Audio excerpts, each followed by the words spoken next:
Hello everyone, for this tutorial video I like to talk about how electromagnets work in general, as well as explain how electricity and magnetism are two sides of the same coin.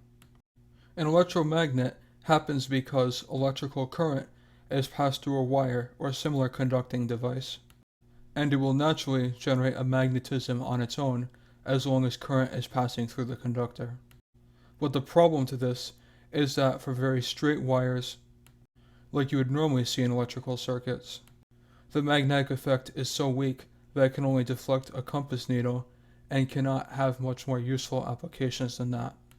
So what engineers often do is wrap the wire into coils, long coils at that, to make the magnetic effect stronger. So we can guess, because magnetism is generated by electricity flowing, the amount of magnetism or strength of it is proportional to the amount of current flowing, and is also proportional to the number of turns of wire or number of coils.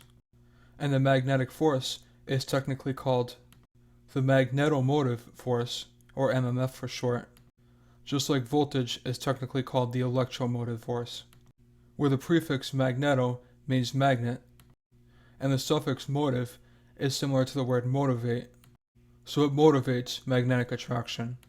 So electromagnets are also used with mechanical switches because of the fact magnetic attraction causes things to physically move. And a switch and magnet combination is called a relay, where instead of a mechanical force, like from your hand closing the switch, the magnet attracts the switch by itself and causes the switch to close the circuit.